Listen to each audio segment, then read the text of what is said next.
Et tout de suite, retrouvons via le téléphone notre chronique bimensuelle Décryptons le monde et son auteur Gérard Vespierre, conférencier en géopolitique, pour faire avec lui un tour des actualités internationales. Bonjour Gérard. Bonjour Jacqueline, bonjour à vos invités. Merci d'être avec nous ce matin. Alors pour débuter cette chronique, Gérard, aujourd'hui vous avez souhaité que nous regardions la situation à venir en Turquie. Il ne s'agit évidemment pas d'aborder les conséquences terribles du récent et effroyable tremblement de terre, mais d'évoquer la situation politique et géopolitique sur laquelle les citoyens turcs vont devoir se pencher lors des élections présidentielles du 14 mai. Pourquoi, Gérard, avoir souhaité nous faire réfléchir sur ce sujet ? Fondamentalement, Jacqueline, pour trois raisons. Ce que j'appellerais premièrement le facteur turc, deuxièmement les implications d'Erdogan dans les affaires internationales et troisièmement les difficultés à venir pour ce scrutin. Donc le facteur turc, c'est effectivement un pays de 85 millions d'habitants qui est à la frontière de l'Europe, qui est une plaque tournante vers le Moyen-Orient, qui est un voisin méditerranéen, qui est membre de l'OTAN depuis 1952. Donc voilà, c'est un pays qui est complètement dans la sphère européenne.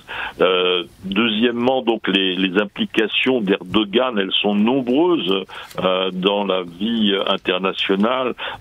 J'évoquais l'OTAN, donc il a effectivement fait un pas de côté en achetant du matériel de défense antiaérienne russe, les fameux S-400. Il est intervenu indirectement en Arménie, il intervient en Syrie, les tensions avec la Grèce, le gaz en Méditerranée, donc les tensions et l'intervention en Libye. Donc il y a là un activisme politique international.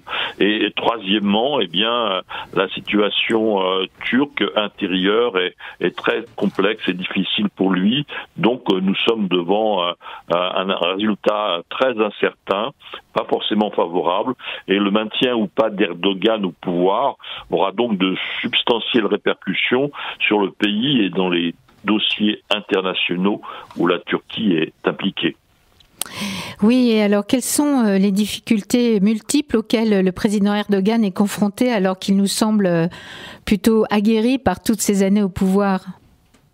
Eh bien, c'est justement les années au pouvoir, n'est-ce pas ? C'est le temps et l'usure du temps politique. Tayyip Recep Erdogan est devenu Premier ministre en 2003, n'est-ce pas ? Donc voilà, ça fait 20 ans de pouvoir et il y a trois choses importantes et difficiles à faire dans le domaine du pouvoir. Premièrement, c'est le conquérir.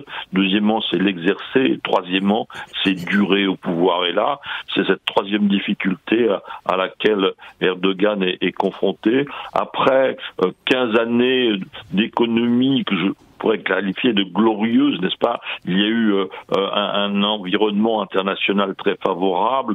L'Europe, les États-Unis ont massivement investi en Turquie, plus de 140 milliards de dollars justement dans la dizaine d'années, des premières années d'Erdogan au pouvoir. Et il y a eu donc un retournement de la situation parce que l'économie internationale s'est aussi ralentie, parce que les choix d'Erdogan ont créé des craintes, donc beaucoup moins d'investissements.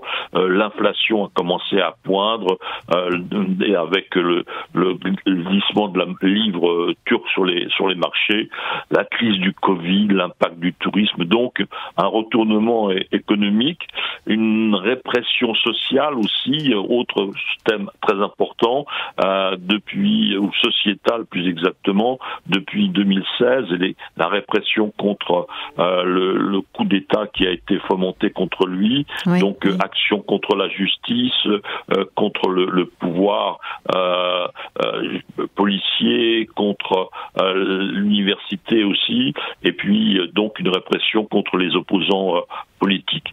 Donc tous ces éléments constituent un champ de bataille politique à très haut risque. Est-ce que donc vous parlez de champ de bataille politique, comment ce scrutin se présente-t-il et quel est son rival ? Donc il est difficile sur le plan économique, et quand une situation économique est difficile, eh bien effectivement la reconduction des dirigeants au pouvoir pose question. Difficile sur le plan électoral, parce que les dernières grandes élections municipales, eh bien le parti, l'AKP de Tayyip Recep Erdogan a perdu la capitale administrative, Ankara, a perdu la capitale économique, Istanbul. Donc le dernier grand scrutin a été défavorable, et il a donc fait condamner habilement, et voilà, c'est là où on voit les difficultés. Son principal rival, maire d'Istanbul, à ne pas être éligible et se présenter à l'élection présidentielle cette année.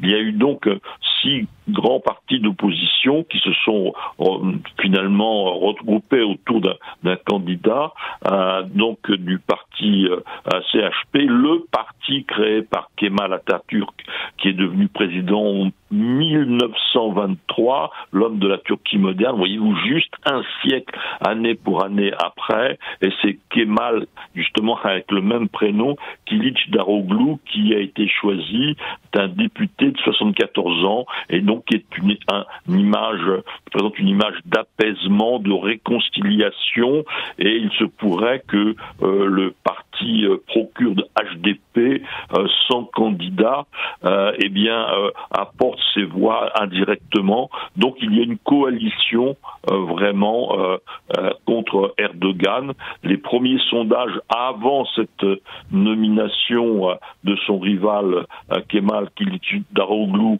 étaient déjà défavorables, 41% simplement de voix pour lui, pour Erdogan. Maintenant, après la nomination, il n'est qu'à 45%, donc 55% pour son rival.